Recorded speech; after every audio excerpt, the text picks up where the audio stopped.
Hey guys, you ready to let the dogs out? What? Do what? Let the dogs out. You know, like, who let the dogs out? Who? Off the Hook, airing on offthehooksports.com.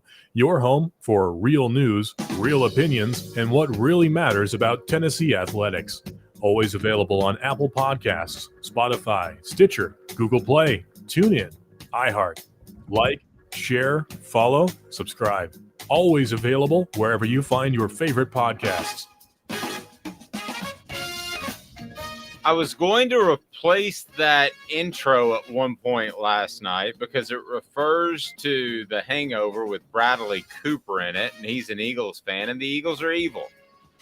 So for the betterment of our listeners and viewers and their deep down spirituality of life, I was going to replace that, but that wasn't the case as a bizarro call.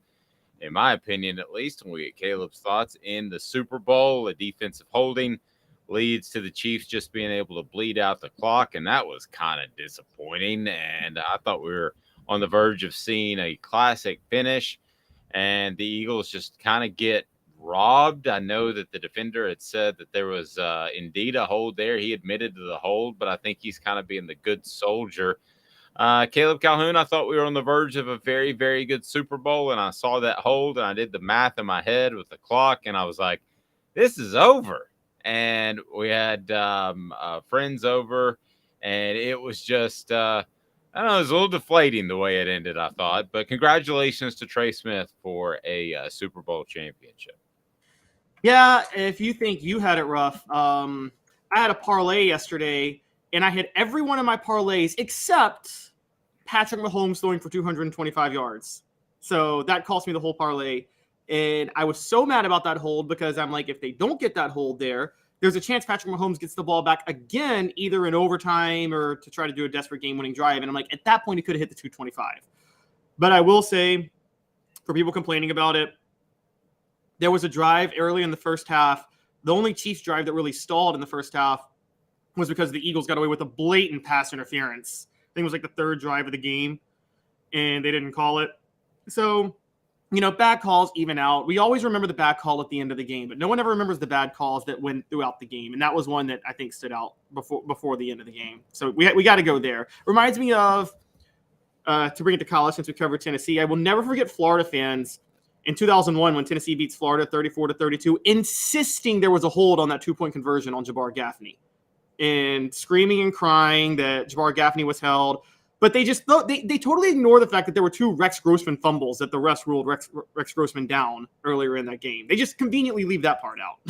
I don't think the officials routinely decide the direction of games. Now, I'm talking about the NFL and college football. I think there are times when officials get caught up in Rupp Arena. I think there are times that they get caught up in the momentum of the game. And I say that, Caleb, because, you know, I've been an official and I've officiated baseball as an umpire. I did basketball. I did flag football just for intramural sake to get through college. But I do think officials get caught up in the excitement of the game. And you mentioned the Jabbar Gaffney catch, no catch.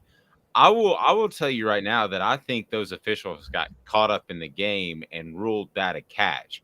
By the letter of the law, should it have been a catch? Perhaps, but that's just too instantaneous to rule a catch. And there have been other times too that I thought that officials have gotten caught up in the game, so to speak. So I don't think they go in and intentionally say, I'm going to help this team or not. But I do think they get caught up in the game. And no, I wasn't referring to the Jabbar Gaffney catch, non-catch. Just so. Right. No, I know. And but okay. that to me was one where I felt like they got caught up in the game. It felt like Florida, they were destined to come down on that drive and end up winning the football game. And you felt like it. You know, there's momentum in a game that you can sit there and watch. But when you're an official with a whistle in your hand, you've got to be really careful not to get caught up in that. And I remember umpiring one time, and the team had a comeback from like 9 runs, and I didn't get caught up or excited. I try to explain this the best way I can. You just feel like the momentum of the game's happening. And I remember I blew a call, one that stands out to this very day, 25 years later. But I think there are a couple of places that the officials get caught up more than not, and the biggest one to me is Rupp Arena. I think that the officials there get caught up in the moment. I don't think they say, "Hey, my cousin's brother's sister's son went to Kentucky, so I want to call it," or "I've got money in the game," or anything like that. But I think Rupp is notorious for officials getting caught up in the game, caught up in a run, and suddenly the calls are against you. Any other examples that you can think of in the SEC where there are times that the officiating seems suspect for whatever reason? You're right. Rupp's the only one in basketball. I see it a lot in football, more than basketball. I see them get caught up in the moment. But there are some times where it's like if you were caught up in the moment, you wouldn't have made that call. So sometimes I get a little mixed either way. I think in the NBA sometimes they get called up massively in the moment. I mean, let's be honest. We can debate until the end of time whether or not Michael Jordan pushed off on that last game winner, but there was no way in the world they were going to make that call. There's no way you make that call. No. And I will say this, you should officiate the same in the last minute as the first minute, but it's human nature, and that would have been a really tough call to make at the time if you want to talk about the Jordan call. But, I go back to that Gaffney call, and I thought that was a momentum thing where the officials felt that Florida was going to do that. The call last night, the defender up and owned it, but still, that was very frustrating. Travis says reps might as well wear crimson in Tuscaloosa. Do you believe that? Do you believe referees look out for Alabama? Because I know that SEC fans and Tennessee fans think that referees look out for Alabama, and that you have instances in which the announcers look out for Alabama. Do you buy that, Caleb, or is that something that's just fun to say? I haven't watched enough. I've watched a lot. I have not seen enough instances of refs of handing it to Alabama. I'm sorry. People just say that about dominant teams. What I will say, and Dave, this is a big deal going forward. It's funny. We kind of just transitioned into this, and I just thought of this, but the college football playoff is expanding to 12 teams. The SEC and the Big Ten are going to have a vested interest in getting as many teams in the playoff as possible. And they have their own referees. And you start to wonder, is that going to impact, like if an SEC game in November can determine whether or not an extra team gets into the playoff? Is that going to have an impact? I mean, I thought I've watched some SEC championship games where there was a vested interest in making sure the team that had a chance at the national title won. That doesn't mean that they were rigging the game, but I'll give you one. Tennessee Auburn 2004 SEC championship game. Remember the flags that were thrown in that game against Tennessee? Like the numerous flags. And there were a couple, I'm like, they don't make that call if Tennessee's the undefeated team and Auburn's the 2-loss team. I just don't think they make that call. I can see that. I want to ask this question. I want to put it on our our Twitter poll right now.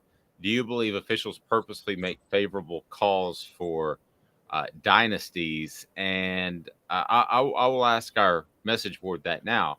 Do you believe that happens? Whether it's purposefully in a sense of, hey, I want Alabama to win because of whatever reason you might have, or you just get caught up in the moment. But yeah, I flip-flopped that last night. Does that call go against the Chiefs in the exact same position? I don't think it does. I think Patrick Mahomes is a lovable guy. I think that. But there was a pass interference that they blatantly missed in the first half that killed the Chiefs drive. And that's where I'm at with it. And, I get the debate on that, but it's like refs miss calls, and we only see the ones that are missed at the end of the game. We don't see the ones that are missed throughout the game that on the other side, I feel like. And also, I mean, just to go to the Gaffney called up in the moment thing, I've maintained for years. I'm sorry, Tennessee fans. Florida's winning that game anyway. If it would have been third down from like the 4-yard line, and if they don't convert on third down, they kick a field goal and fourth down, and they had all the momentum. They're winning that game in overtime. Tennessee's defense was gassed. The refs call on the Gaffney non-catch, they're not at fault for the defense letting Florida go 91 yards on that final drive. They're not at fault for Randy Sanders having Travis Henry and needing 1 yard to get a first down to run out the clock, and he chooses to call a toss play instead of just a run up the middle with Henry when you know Henry's going to get it. And so, I mean, there are – that's where I'm at. It's very just like last night. The refs didn't make Jalen Hurts fumble that ball and give it away. They aren't the reason that Kansas City had a punt return to the 5-yard line. Again, that was a ticky-tack call at the end that you're right, could have gone either way. I don't think you make that call. But you're talking about a ticky-tack call that they didn't make versus a call that they didn't make in the first half that they should have made that should have gone Kansas City's way. That was a blatant pass interference on Kansas City's third drive. It was an interesting game, and everybody is talking about how they hated Rihanna, but I liked Rihanna. I thought that was a good show. I like seeing more things exposed when Rihanna performs the Super Bowl. Yeah, I mean, I don't know how she was up at the top there. I would have freaked out on that whole Super Bowl show. I'm not a big heights guy, but I ask you, and then on our message board, is there a situation in which you feel as if that Tennessee has been wronged in some shape, form, or fashion? Is the Gaffney catch number one? Gene said he didn't enjoy the halftime show. I didn't enjoy it because of the music. I enjoyed it just because of, frankly, the lifts and all that crazy stuff they use. I thought it was pretty insane. At first, I thought that it was some sort of I don't know, like an effect, like they weren't really up in the air. And then after a while, I'm like, she's strapped down. They're really up in the air. So I thought that was pretty wild.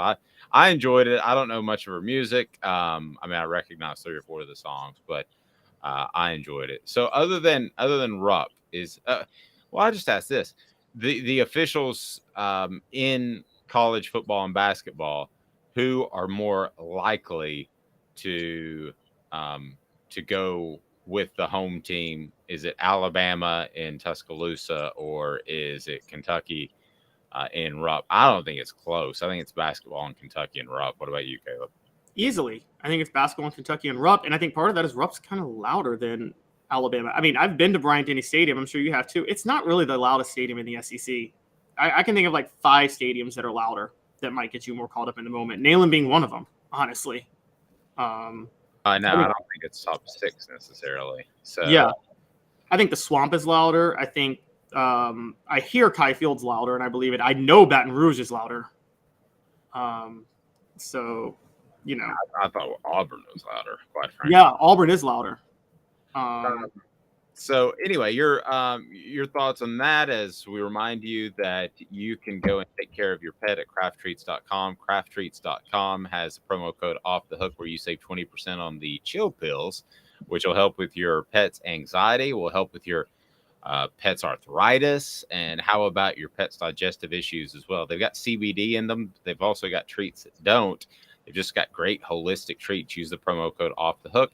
That is Off the Hook, and you get 20% off. It is just that simple, pretty cool. Off the Hook. All right, so I'm going to ask this question on our Twitter page. Why do officials make favorable calls for dynasties like Kentucky basketball and Bama football?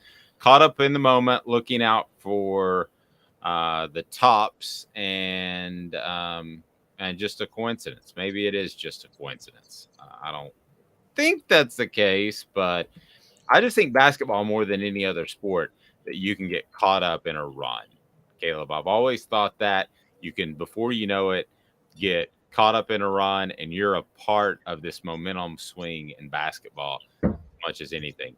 Eric Cain will join us, and looking forward to that, from Volquest.com and Locked on Vols. We'll get his thoughts on Tennessee basketball over the weekend, recruiting, state of the Vols. Love Eric Cain. I've loved his work for a long time, so excited to have him on board. And Gene says the visuals were neat. I'll give you that. But other than that, CJ said the dancing was good. The outfits ridiculous. The outfits were kind of stupid. It reminds me of that puffy thing that Puff Daddy wore in the video with Mace. Do you remember that? It was all puffy stuff. Man, you were so dated still calling him Puff Daddy. But I don't know what to call him. Puffy, P. Diddy, whatever. Gene says, 1,000 Oompa Loompas all grown up and dancing. Okay, I didn't like that part. Travis says it's so much more fast paced, I suppose, easier to miss calls. No, I think it is. I think you get caught up in runs. And is it Brian Russell that was pushed off by Jordan? yeah, Although, again, Byron Russell. Although, again, let's be fair. Again, we talk about things that led to it. Byron Russell was backing up that way anyway, so he would have fallen with or without Michael Jordan's hand. I think Michael Jordan's hand was to balance himself more than it was to push off Byron Russell, if you really look at that shot. I agree, but that's a call that if Dave or Caleb do that move, that's called. Yeah, probably. Michael Jordan does that move, it's not called. Well, also, the culprit of that is, rest in peace, Jerry Sloan, because the only reason that shot happened is Michael Jordan stole it from Karl Malone under the basket, because Jerry Sloan apparently, and there was a formation, they run the exact same play to Karl Malone every time they do that. So Michael knew the play was going to Karl Malone, so he ran from the backside to strip it from Karl Malone. That's on Jerry Sloan. Michael Jordan should not have known that where Malone was going with the ball right there. So I thought that was a great steal. I give Jordan a lot of credit for that, and knowing that and what you just said. Zach England of Best and Brock is a personal injury attorney, and he is just absolutely phenomenal. Zach England of Best and Brock can go toe-to-toe with the insurance attorneys and make sure you get your just rewards for whatever personal injury issue you might have been involved with. That's Zach England of Best and Brock. Zach England of Best and Brock. Zach's got your back. Travis says Caleb works for the Refs Association now. Maybe. I don't know. We're not to the point at Off the Hook Sports where we're paying that well where you can't have side gigs. Maybe that's the case. I am not. Oh my gosh. No, I don't work for the Refs Association. I just think that refs get blamed way too much. There are maybe two instances where I think in history refs should really be blamed. The 2001 Western Conference Finals, which I do believe was rigged. That's the one that Tim Donaghy said that they tried to fix to make the Kings Lakers go Game 7. I believe him because I watched Game 6. It was weird, the foul calls. And I think 2003 Florida State was rigged for Florida State. I watched the missed calls in that game, and there were ACC officials, and that was when Florida State stomped on Florida's logo. I thought that game was rigged. Those were the only two. Let me ask you this. So let's just talk about one particular call, because I'm going to go with Jabbar Gaffney. But what is the worst call to ever go against the Vols? Ooh, the worst call to ever go against the Vols. I think that's got to be it. That's and the funny part about that too, Caleb, is by rule that was a catch at the time. Yeah. So I mean that technically wasn't.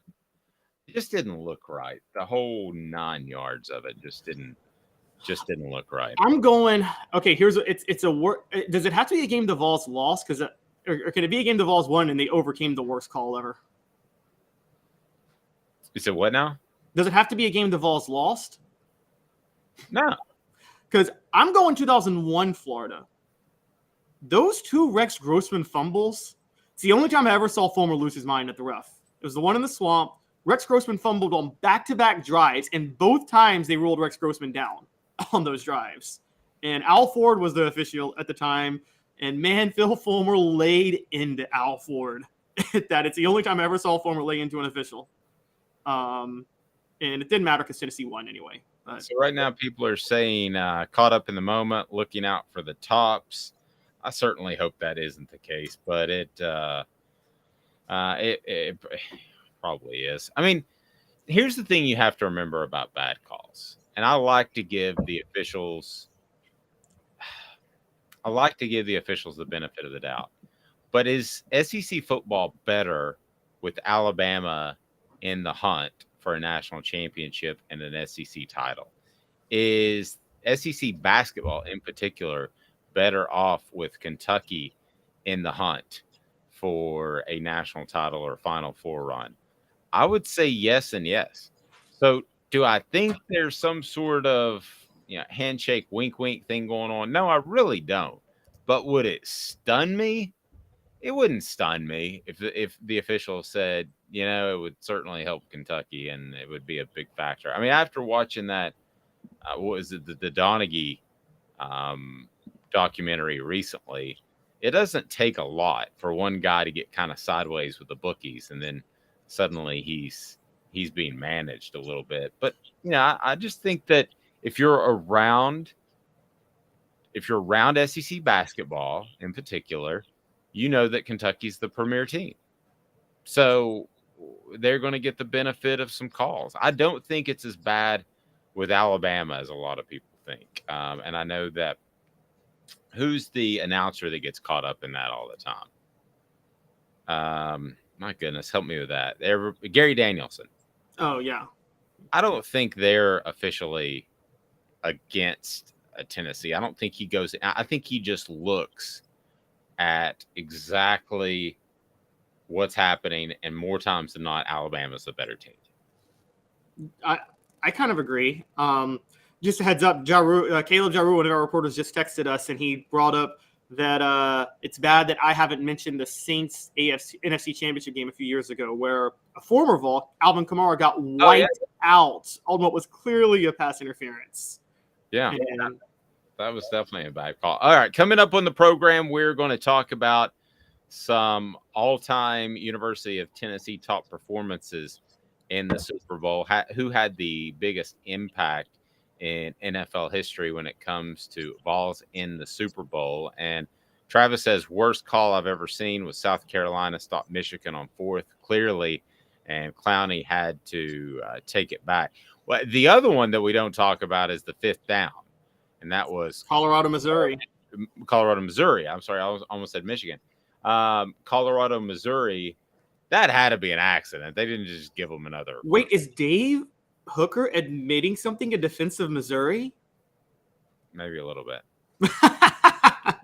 maybe just slightly. Zool Beer, XULbeer.com is the official craft beer of Off the Hook Sports. Great parking downtown, which you don't have a lot, and worldwide award-winning craft beer. I'm going to say it again, worldwide award-winning craft beer right there in downtown Knoxville. It is fantastic. Eric Cain will join us next. He is with Locked On Vols and also Volquest, and we're going to talk some Tennessee basketball coming up next. Thoughts on Tennessee basketball, Caleb? In one word? Okay, I'm going to say something. I can't say one word. I can do two. Surprisingly encouraging. I actually have some positive thoughts for the first time. I want to hear that. I'm going to go predictably bad. 2 minutes, Off the Hook Sports. Eric Cain up next. Family has been creating jewelry since 1986, each piece unique with a story all its own. I'm Rick Terry with Rick Terry Jewelry Designs. I'm a jeweler, and I want to be your jeweler. We're grateful that you chose us to be Knoxville's best jeweler. My family and staff look forward to serving you. So please come see us. Kingston Pike and Campbell Station Road in the heart of Farragut, and downtown on Gay Street, right next to the Tennessee Theater. Inflation has risen to the highest level in over 40 years, according to the April 2022 U.S. Inflation Calculator. Will your investments provide you the income you need in retirement? Are you losing purchasing power of your savings due to inflation? Simply stated, if the cost of goods and services are 8% higher and you're only earning 4% in your investments, that money buys you less of what you need. Right now is the time to act. Call Guardian Investment Advisors today. Hey folks, Gary Viles here. I want to personally invite you to North Knoxville's newest sports bar and restaurant. It's Big Orange Phillies, located in Black Oak Center. And yes folks, it's happening in Halls. Big Orange Phillies offers family-friendly environment with homemade meals and the best deli-style subs around. Billiards, darts, jukebox, shuffleboard, and cornhole, and a full bar. We also offer valet parking on weekends and during special events. We even have a covered back patio. It's happening at Big Orange Phillies. We want, we need, and we appreciate your business.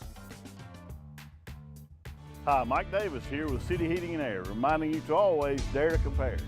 Our team provides quality local heating and air service, installation, and maintenance across East Tennessee.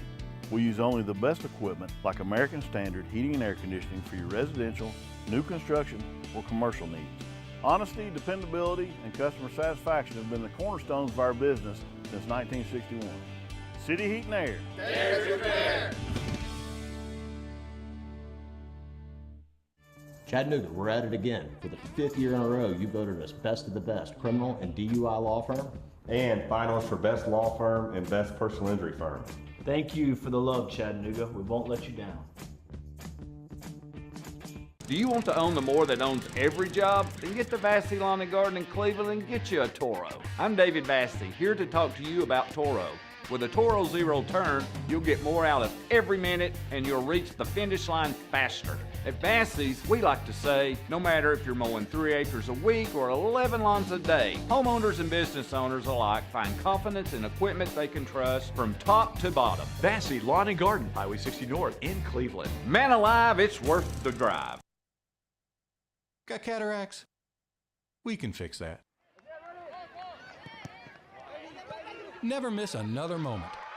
With a little help from Doctors Campbell, Cunningham, Taylor, and Hahn at cctis.com.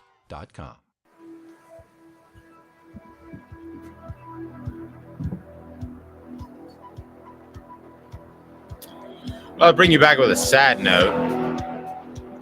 Very sad. Gus Manning, according to a tweet by Monica Warren, who is the daughter of Dewey Warren, Swamp Rat, Gus Manning has apparently passed away. He was 99 years old. He would have turned 100 this summer. And I want to take just a second before we get to Eric Cain. Then I want to get his thoughts as well. You're talking about a link to the past that is just gone now. That is really hard to put into words. You're talking about the sports information director for General Neyland. I mean, that's how far back it goes, and just absolutely heartbreaking. Just a guy that, I will say this, him and the late Haywood Harris were always so supportive of the young and newer guys, and that is not necessarily the case on the guys that have to do it on a day-to-day basis. But yeah, I still remember Gus and Haywood doing their show that ran before the Tennessee broadcast, and they would tape it on a Thursday. And it was just so classic. I would sit in the production studio sorry for that, and just watch those guys do that show. And every break was the same.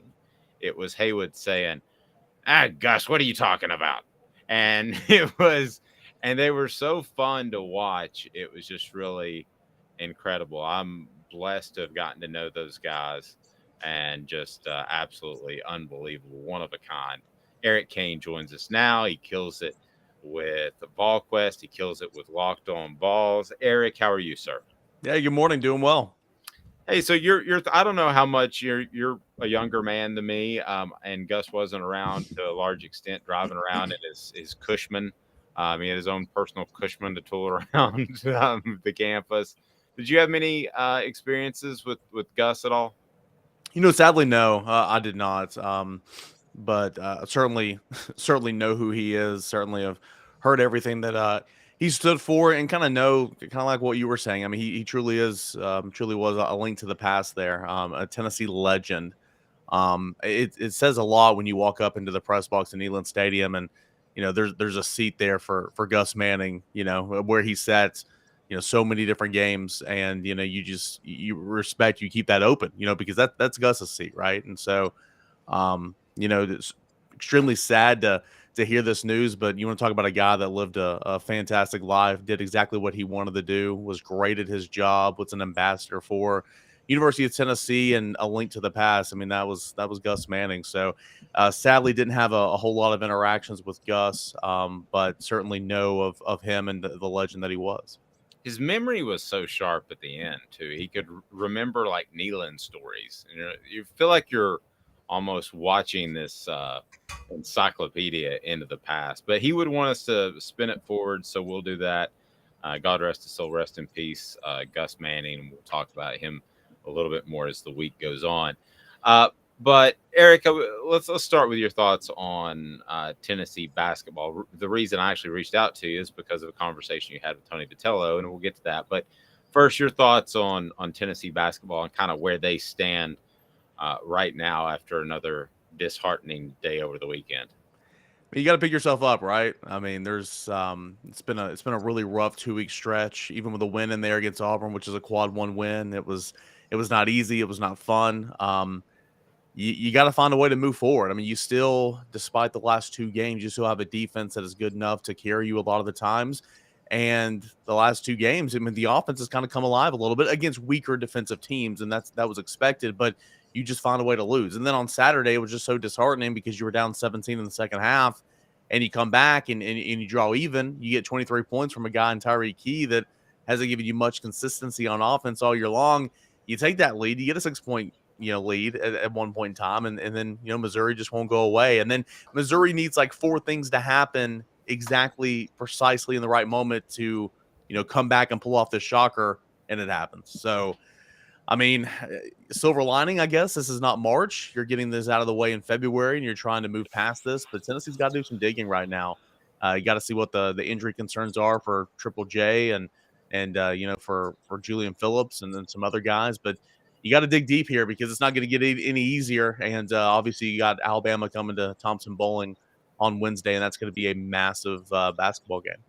I don't want to read too much into one tweet. I don't want Caleb to jump in here, but Dave Matter, who does a great job of covering Missouri for the St. Louis Post, tweeted out, "This is incredible. Before Vescovi's first free throw, Missouri guard Sean East told him, 'You're going to miss one. You missed one last game.'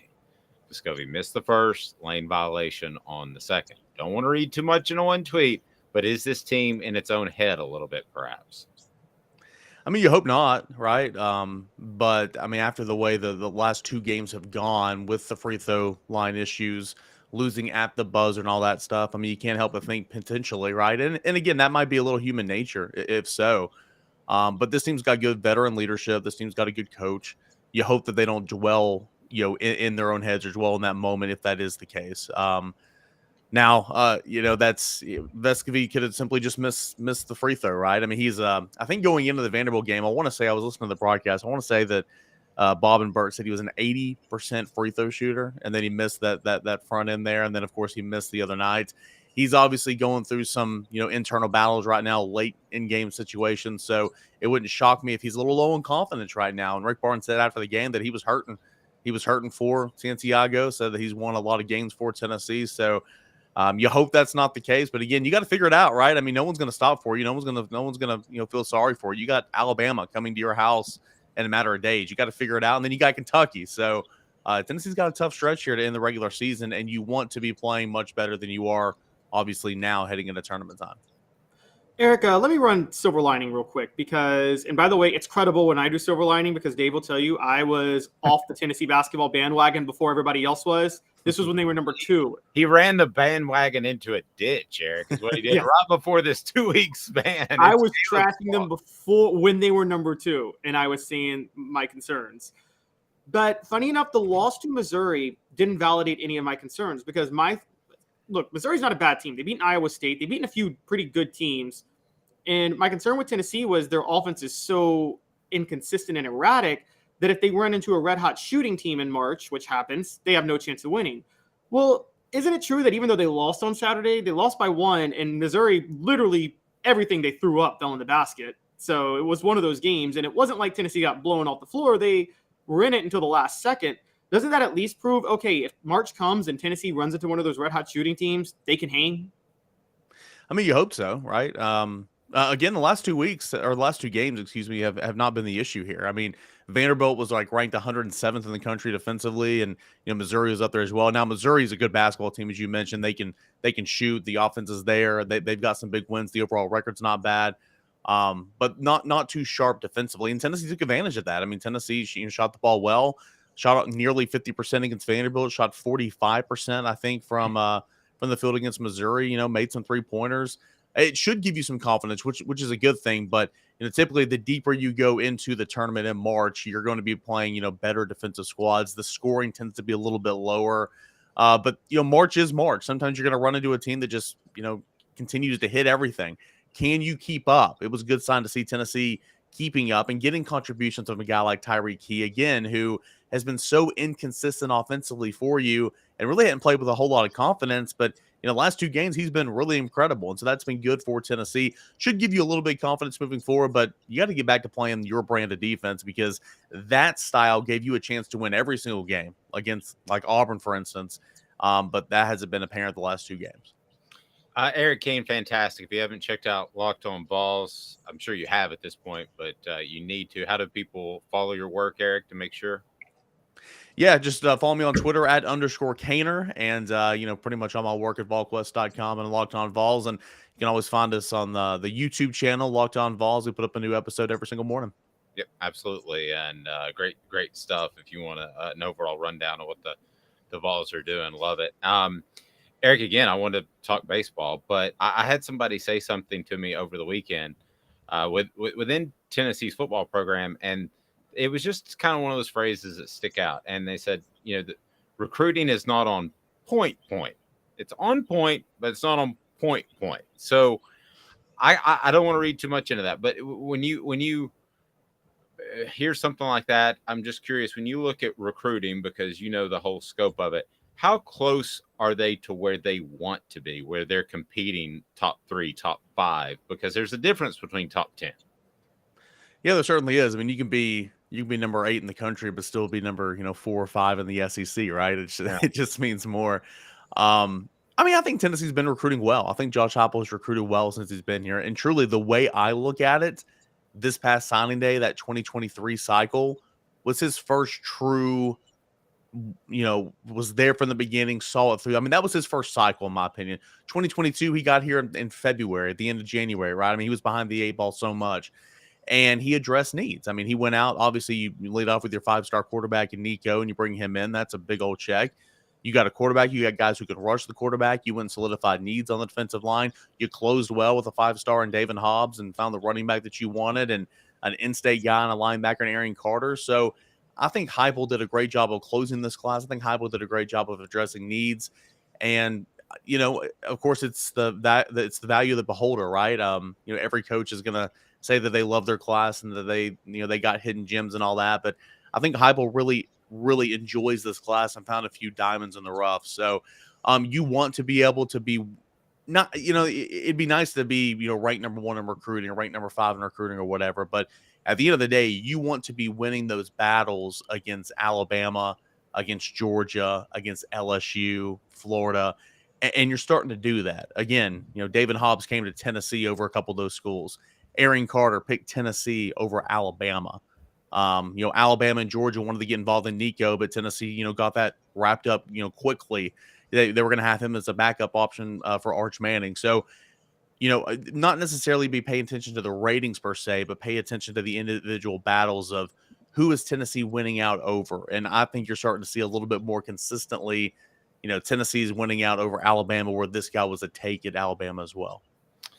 Go ahead and hit that like button. I haven't said that yet today because so much going on with the Super Bowl and the passing of Gus Manning. Hit the like button. We greatly appreciate that. And if you haven't subscribed yet, please do that. So I'm going to play devil's advocate if you don't care on that recruiting aspect for a second.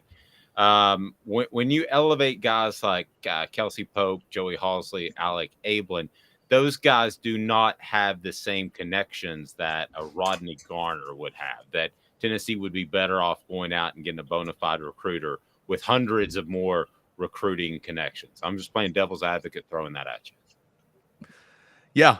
As far as like the tight ends hire and all that, you're 100% correct. That's going to be something to kind of test out here. And that's going to be the risk factor, is as far as knowing someone who knows the system, knowing someone who knows how to work within the coaching staff, the offense. Alec Ablin made so much sense. He played in this offense. He even took snaps at tight end in this offense a couple of years ago at Missouri. He's been in the meeting room with Josh Heupel ever since the year 2021. He's learned from Ellerby. He's learned from Heupel. So that makes a whole lot of sense. He's been here the last 2 years, but he's never been out on the road recruiting. And so, that is, recruiting is a huge part of what college football is. So I'm interested to see kind of how he does in that world of recruiting. He's done a lot from campus. He's done a lot on campus. He's called recruits. It's not like it's foreign to him, but it's a little different situation now that you're an on-the-field coach. So, we'll see. Kelsey Pope, I think, has done a nice job, since his elevation. And he had been an on-the-field coach before, and he's been a recruiter before, his elevation here at Tennessee. But still, it's the kind of the same situation. So, we'll see exactly what this class of 2024 holds for the Vols. If they can, make a push to go up the rankings a little bit more, see how Ablin does. Tight end position is going to be critical in this class because you're going to lose 2 tight ends at the end of this year. And, You're going to have one returner that's a blue chip prospect, and then that's it, right? So he'll have to prove his worth for sure this cycle. Eric, how much is the because you're right, Josh Heupel was just getting his feet wet when he had to recruit for 2022, and also most of the recruiting for the 2022 class was done before he coached a game, and then most of the recruiting for this class was done before he just went 11-2 and finished in the top 10. No. And the NCAA investigation it's not over. It hasn't wrapped up yet. How much will the wrapping up of the NCAA investigation be a huge boost to Josh Heupel trying to recruit for 2024? I mean, honestly, I don't think it'll be that much of a factor, to be completely honest. I mean, it's not wrapped up yet. There was like a 60-day period wherever, Tennessee had to, answer back to the notice of allegations, or the NCAA had to get back to that and all that type of stuff. There's not going to be any postseason bowl ban. There's not going to be anything big like that. But you're right, it's not over, and you want to go ahead and, get this over with and clean and kind of move on. But as far as recruiting, that's not going to happen because they've pretty much already seen that they were not punishing the 2023 team or the 2022 team. They're not going to punish a team that's here now for violations that happened before they even stepped foot on campus with a prior regime. I think that's pretty evident. So I don't think it's going to play, show that much of a difference, for how a recruit looks at Tennessee, because, Josh Heupel's already recruiting at a top 10 clip and getting in some blue chip prospects and all that type of stuff. So, we'll see exactly what happens. Now, other programs use that to negatively recruit against Tennessee a little bit, as they should. Maybe that stops once it's completely all said and done, but I don't think it'll be that big of a difference. Okay, so I originally called you and texted you over the weekend to have you on Talk Baseball and hear everything that happened. So, but Tennessee baseball, you visited with Tony Vitello recently. He might not come out and admit it, but would he like the celebration sort of stuff? And of course, the one finger salute round in second. Would he like that dialed down a little bit, Eric? In my opinion, yeah, I think so. I mean, you want to be passionate. You want to have your heart on a sleeve. You want to have fun. You want to be organic. Those are things that he encourages and he loves. But also, you need to be smart about that, right? I mean, who's to say if Jordan Beck didn't do that, if Drew Gilbert 2 weeks later or a week later or whatever didn't get the quick hook, when he probably did something that he probably did a couple other times throughout the year, right? And that came in a critical spot in super regional play. So, yeah, I just think you got to be smart a little bit. Now, I think he loves that attitude and that mantra of his team for sure. But when it comes into place of, having your body out there on the field, or, yourself in that batter's box, if it comes in the way of that or potential of not having you there, then you got to tone it down a little bit. So we'll see exactly what this team looks like. Some of those firecrackers like Drew Gilbert and Jordan Beck and Jarrell Ortega and some of those other guys are not on the team. But however, it's been something that's been evident with Tony Vitello's teams ever since he's been here in Knoxville, and I don't think that this year will be much different. How much of that is selling the program? Because over the years, there have been programs in other sports that have had to sell themselves a little bit. How much do you think that was maybe a little bit orchestrated throughout his tenure? I don't think it was orchestrated much at all, because again, he spoke on that. I went and caught up with I went and watched him speak to the Big Orange Tip-Off Club, last week, and he said you go to some other games or around the conference and you see these dances in the outfield and these these choreographed stuff, and he's like, that's not organic, and I don't much care for that. What I like about our guys is it's all organic and they kind of come up with it themselves, and it's not orchestrated and all that. So I wouldn't say that's, much of the case, but, looking at it from a prospect's perspective, or just a student athlete looking to go to the next level, that is selling the program for me, though, for sure, because number one, Tennessee's winning. Number two, Tennessee's having fun. Number three, Tennessee's kind of the bad boy on the block, but they're backing it up. Right. And so, I think it's 100% kind of selling itself and kind of creating the brand of the program with Tony Vitello, and it's appealing for sure. And he's recruited at a high level. He's, he had a great offseason in the transfer portal. People want to be at Tennessee. People want to learn under Frank Anderson and want to, play for Tony Vitello and want to go win baseball games and then, go in the Major League Baseball draft. So I think it's really appealing. Eric, so if we're doing a parallel then, is Tennessee this past year's Bengals, or are they the 95 Cowboys? Because I'm seeing more this past year's Bengals, where they're talking a lot, but they haven't won any World Series title yet. Yeah, I mean, they got to win, right? You won the SEC regular season, you won the SEC tournament title, you won the East in back-to-back years, and that's all great. I mean, again, that's first time it's happened since. All that type of stuff. Tennessee's been in postseason play 3 seasons under Tony Vitello. Would have been a 4th season if 2020 were to have happened. It got cut off during conference play or right before conference play.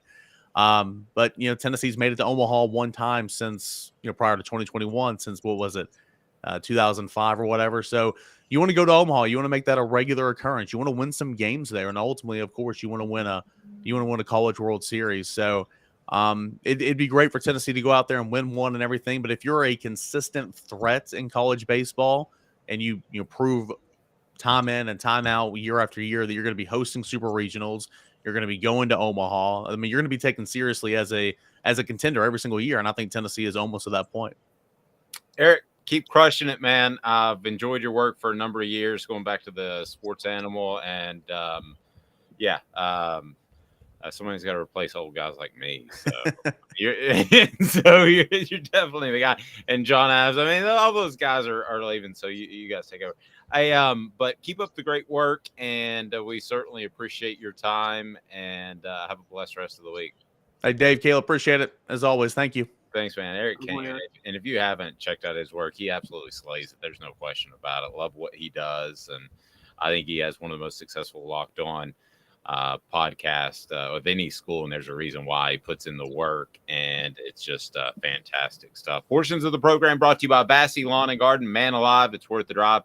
Bassey Lawn and Garden, whether you're in Knoxville, Nashville, Chattanooga, man alive, it's worth the drive. Replenish those industrial mowers, replenish the commercial mowers. If you're starting your own company, that's the way to go, because their buying power puts them on another level. Also, residential, they got the hedgers, the trimmers, the Toro mowers. Toro, count on it. So more after this. 3 minutes, actually 2. And I asked the question, what former Vol had the biggest impact in a Super Bowl? And also, is it time for Tennessee baseball to hang up the hijinks? More after this. He's Caleb Calhoun. I'm Dave Hooker, off the Hook Sports. Sun, sand, and salt water, the beach is a very relaxing place. Unless you wear contacts. Ow! Open your eyes to the best the beach has to offer with LASIK vision correction from Campbell Cunningham Laser Center. Do you want to own the more that owns every job? Then get to Vassey Lawn and Garden in Cleveland and get you a Toro. I'm David Vassey, here to talk to you about Toro. With a Toro Zero Turn, you'll get more out of every minute, and you'll reach the finish line faster. At Vassey's, we like to say, no matter if you're mowing 3 acres a week or 11 lawns a day, homeowners and business owners alike find confidence in equipment they can trust from top to bottom. Vassey Lawn and Garden, Highway 60 North in Cleveland. Man alive, it's worth the drive. Hey folks, Gary Viles here, Viles Automotive on Callahan Drive. I've been selling cars here in East Tennessee for 27 years. In that time, I've come to realize it's not about the car.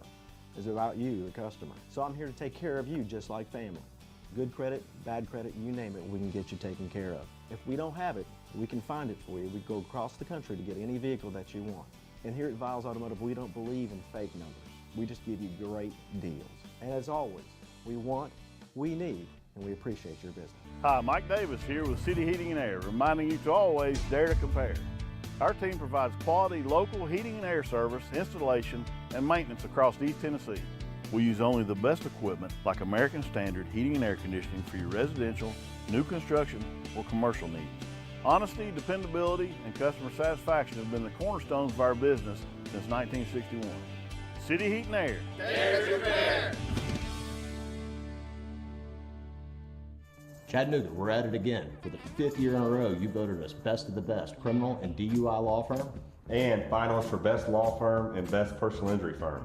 Thank you for the love, Chattanooga. We won't let you down. Our family has been creating jewelry since 1986, each piece unique with a story all its own. I'm Rick Terry with Rick Terry Jewelry Designs.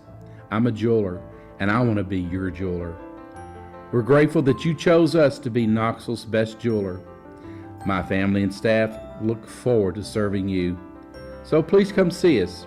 Kingston Pike and Campbell Station Road in the heart of Farragut, and downtown on Gay Street, right next to the Tennessee Theater. Please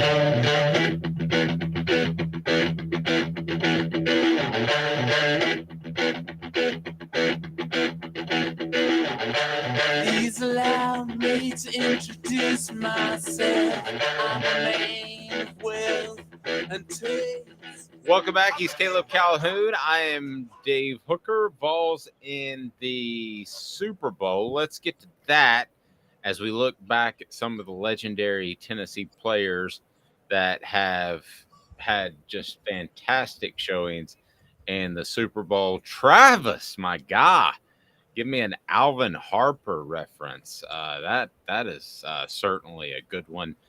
Okay, so let's run down some of these quickly, and I'll remind you that portions of the program were brought to you by Campbell, Cunningham, Taylor, and Hahn. Campbell, Cunningham, Taylor, and Hahn have the eye just mastered. Whether or not they want to go in the direction, or you need to go in the direction of LASIK, they can take care of that. And LASIK is got me seeing like an eagle from distance, and I absolutely love it. They also do cataract surgery, and they're local, and they are all about taking care of your eyes, and they're local, so you don't see a lot of that. They're absolutely phenomenal. Campbell, Cunningham, Taylor, and Hahn. Check them out. Campbell, Cunningham, Taylor, and Hahn for local vision correction that is done by local doctors, and you'll love it. So it's pretty much between Reggie and White and Peyton Manning as far as greatest impact in the Super Bowl, right? Well, Reggie White should have been named Super Bowl MVP in '97. Yes, like 3 sacks, no question, he should have won MVP. And even if he did, even if he didn't have the sacks and they were pressures, he changed the way that whole game was played up front. So it was one of those games, you could watch, and sometimes the guy doesn't get the sacks. He changed the way the game was played. But you're right. You're right. There's a reason Drew Bledsoe wasn't able to lead that comeback in the second half. Reggie White's the reason Drew Bledsoe lost his starting job to Tom Brady 5 years later. But yeah, no, he should have been MVP. Willie Gault had 129 yards receiving in the '86 Super Bowl. He deserves a big shout out for his play in that one. That was a big one. Peyton Manning, a lot of people criticize that 2007 Super Bowl performance because the stat line wasn't what it usually is. But if you really think about the game, the fact that it was pouring down rain in Miami, and the Bears defense, Manning's focus on that game was to pick apart the Bears defense methodically and keep the Colts offense on the field. I think if you watch that game, he did that masterfully, and that's why he won Super Bowl MVP. Wasn't his typical stat line game, but Manning's focus in that game was to primarily just make sure the Bears stayed off the field and keep the Bears defense on the field. I think both of Manning's Super Bowls were classic Manning. There was the Denver one as well, where he didn't have the arm strength that he had earlier in his career, or for that matter, earlier in that season, probably earlier that month. I mean, it was going downhill throughout the entire season.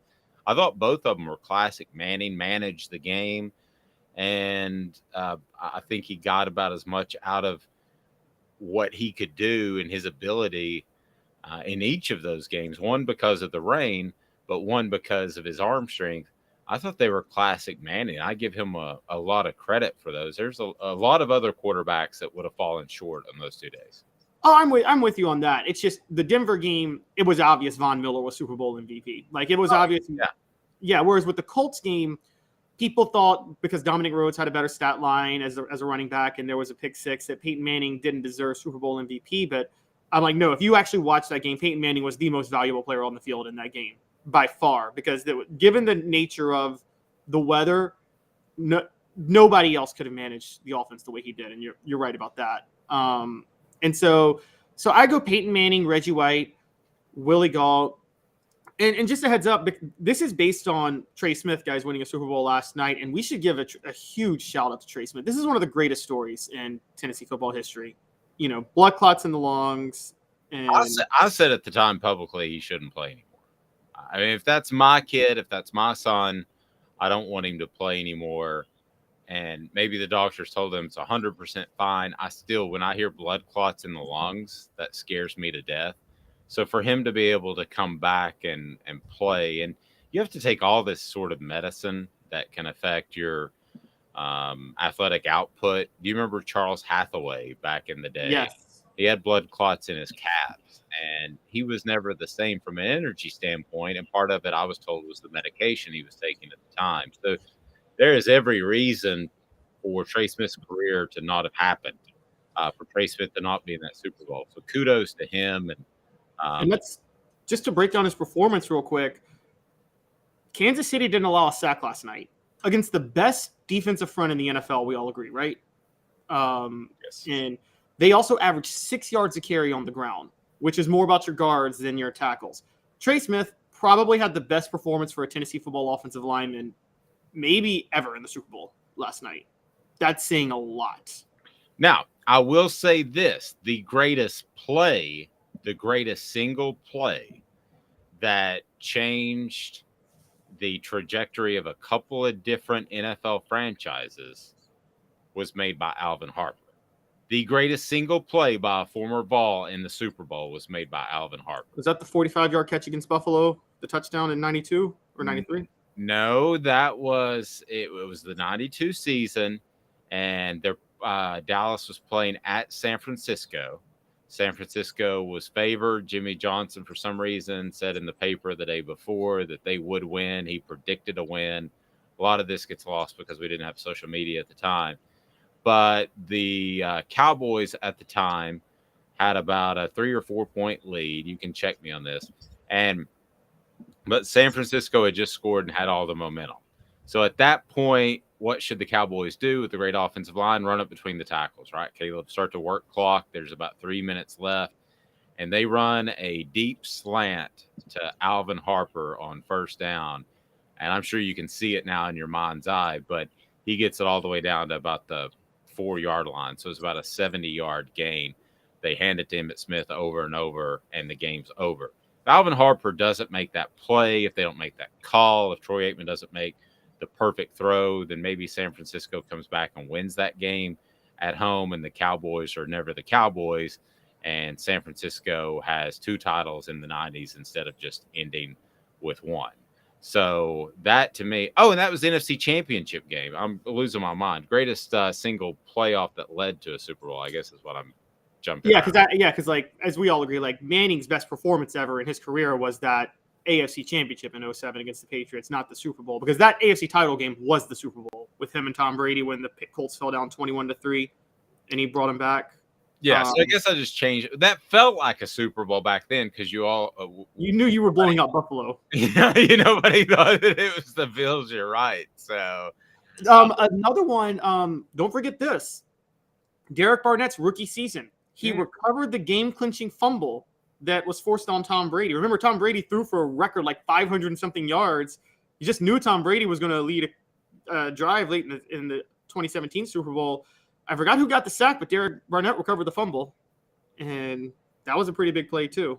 So because of my misspeak, we're changing this to plays that led to a championship. That gets me Alvin Harper in there and saves my hide a little bit. No, okay. Derek Barnett was a good one.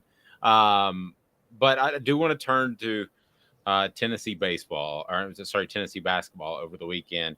And you actually are optimistic coming off a loss, which surprises me. Brought to you by AndyMasonRealEstate.com. Andy Mason, AndyMasonRealEstate.com. Over 40 years of experience in that office, and he will get you the right home. He'll get it to you at the right price and the best service. He is fantastic. AndyMasonRealEstate.com for your real estate needs in Knoxville. Hit that thumbs up button for the like if you haven't subscribed yet. And Caleb, I'm interested to see where you go here, but you had this idea over the weekend how there were actually optimistic signs in Tennessee's loss on Saturday. What optimistic signs do you see? So my optimistic signs is, look, it's not like Missouri is a horrible team. They were actually a pretty decent team. Again, they beat Iowa State, who was number 12 at the time in the SEC Big 12 Challenge. Missouri, my big concern for Tennessee all year was, even when they were up to number 2, was that they were doing it with grinding it out games, toughness, and defense. And I'm like, in March, you run into a team that's just not going to miss. They're just not going to miss from the outside, no matter what you do. And can you hang with them?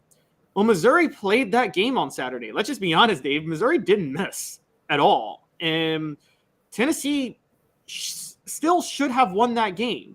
You can be concerned about Vescovi missing the front end of that 1-on-1 a second time and it being in his head. Clutch genes matter. I agree with everybody on that. And clearly, what we're realizing is Vescovi is not clutch, and that's a problem. But the fact that they can hang when somebody is shooting red hot on them like that is something I didn't see them being able to do. Julian Phillips left the game with an injury.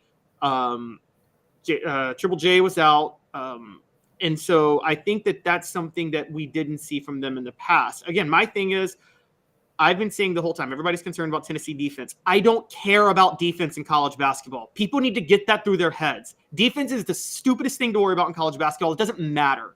Okay. I only care about your ability to score. And Tennessee did show that they can score when another team is red hot shooting the ball. So that matters.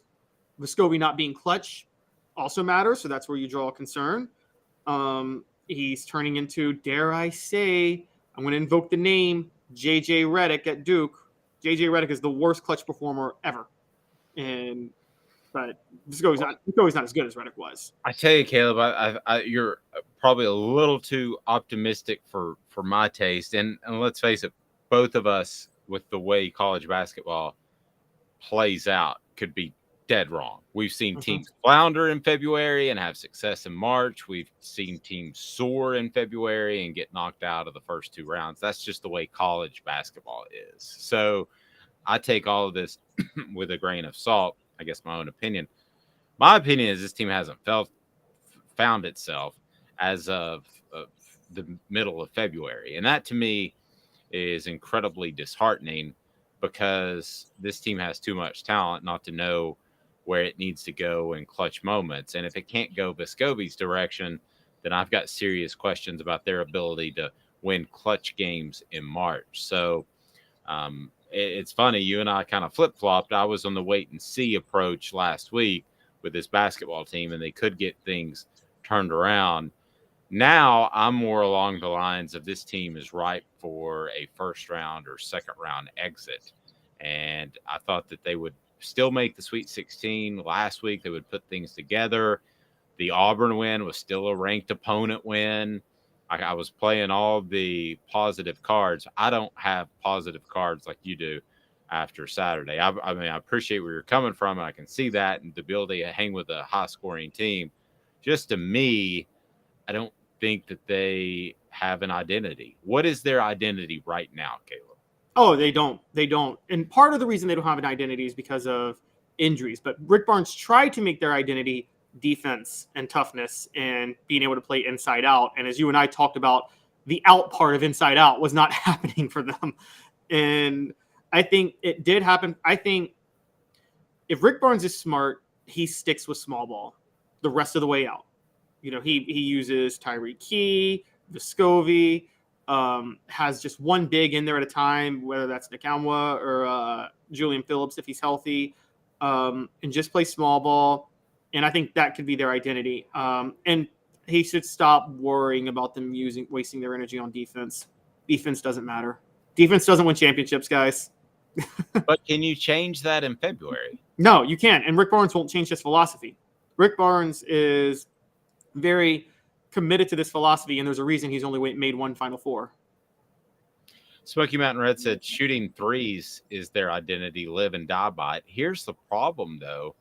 They're more likely to die by it because defensive players on the perimeter stick to the outside and don't crash down and help in the post. So really, we could say it's the three-pointers and missing the three-pointers, but to a large extent, I mean, they don't have the production in the post to scare people.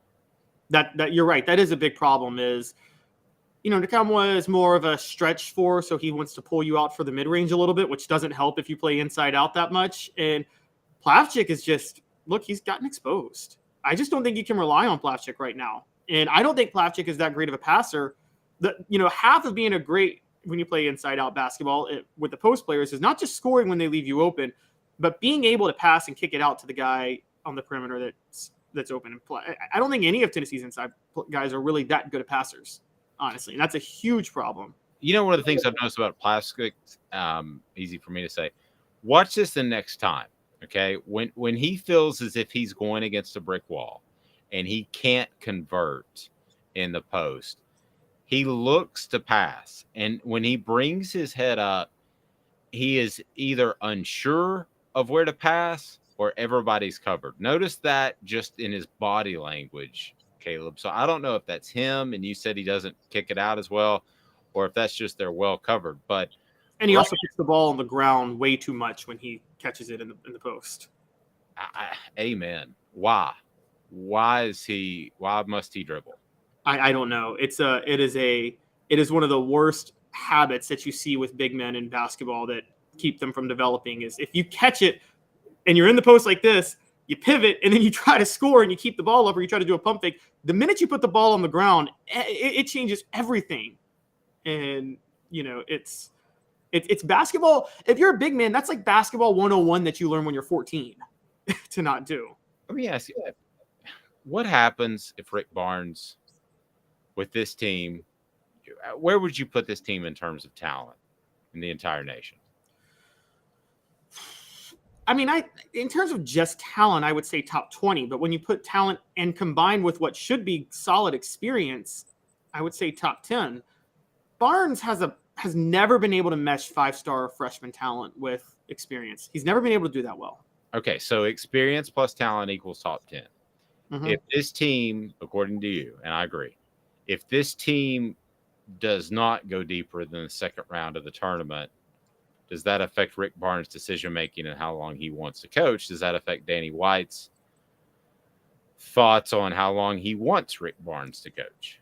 I don't think it should affect Danny White's decision. It may affect Rick Barnes. And the reason I don't think it should affect Danny White's is, look, it's Tennessee basketball.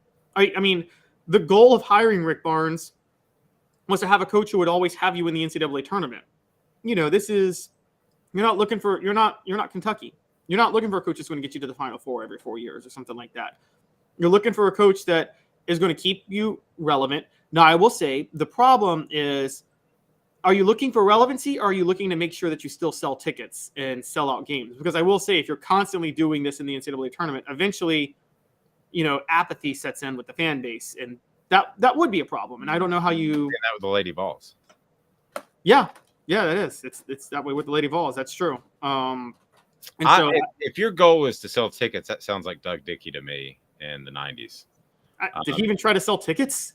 Well, arguably not. But the point was just to hire somebody who has a certain appeal. Like Wade Houston, for instance, was known. He was going to bring in Allen, and he was a great recruiter. So I don't think that anybody thought that they were going to win a Final Four at any point. But you did have an appeal of what should have been an athletic team. Well, it was with Allen, nobody else. But yeah, this basketball team right now does not appear to have an identity. Again, things could turn on a dime. It's March. I see that. But yeah, I just wonder how long Rick Barnes wants to pound his head against the not making the Sweet 16 wall. I also have to say this. Because it was the hottest form of basketball in the mid-2000s. After Gary Williams won a national championship at Maryland.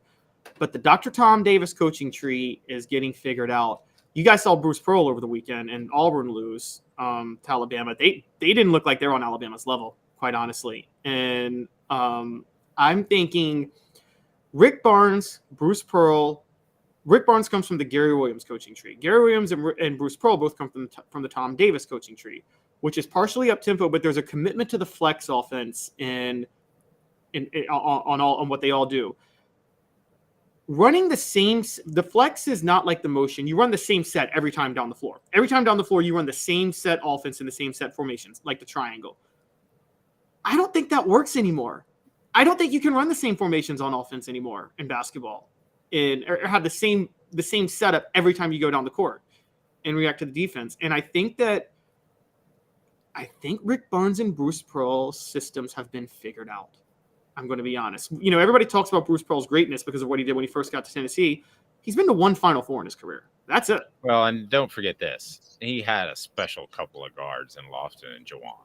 Yes. I mean, that just kind of gets. Oh yeah, he did everything. He X's and O's it up. No, they're pretty good guard play. I mean, that was pretty strong. And at the time, nobody in the SEC played tempo. Remember, you were playing half court, grinded out defensive basketball, and then you had to prepare for Tennessee on a Wednesday. That's just going to go nonstop up tempo. Not everybody in the SEC is playing up tempo, so you're not really like it's not a change of pace to face Bruce Pearl or Rick Barnes. Smoky Mountain Red said if we're Rick Barnes to step down or at some point, he is going to retire at some point. Who do you go after as a coach? I'll be honest with you. I hate that question. And I love you, Smoky Mountain Red, but I hate that question because Tennessee should be able, especially now, to go after whoever they want to as a coach. They don't have to go hire a Jeremy Pruitt, to use the football terminology. They don't have to hire a guy that was in Michael Jordan's wedding and Buzz Peterson. They don't have to settle. I think they have everything with the Pratt Pavilion, the workout facility, Thompson Bowling Arena. I think you're on a high right now. So yeah, if you have to go out and hire somebody because Rick Barnes decides to retire, I don't think there are any limitations. I mean, things aren't going grand for John Calipari in Kentucky. I'd give him a call if Rick Barnes said he wanted to retire in April. I'd give John Calipari a call. There's nobody I would be afraid to call if I'm Danny White with the way Tennessee's athletic program is going. Yeah, and also Danny White is the master at scouting up-and-coming coaches. And so I don't think that Danny White, historically I used to do home run hires, but I don't think Danny White needs a home run hire. He knows the right hire. I've seen it, and I have enough proof because look, I used to think you go for the big hire, big names coach, but with Danny White, I say you go for the up-and-comer because Danny White knows who that is, and he finds them better than anybody I've ever seen. Which, I mean, a good debate in the past would be like, looking at home run hires versus up-and-comer hires Tennessee has made.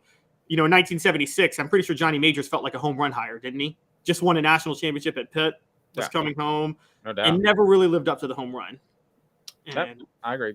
John Wilkerson will join us tomorrow to talk some Diamond Vols. Portions of the program brought to you by City Heating and Air Conditioning and Integrity Matters. CityHeatAndAir.com. CityHeatAndAir.com. Maybe you don't need a whole new HVAC unit. You just need a little bit of a tweak. Well, that's what City Heating and Air Conditioning will do for you. CityHeatAndAir.com. Integrity Matters. We'll talk to you tomorrow with John Wilkerson. A big week lined up. Ron Slay as well. Want to thank Eric Cain for joining us of Locked on Vols and Volquest. He's Caleb Calhoun. I'm Dave Hooker. This has been a presentation of Off the Hooks.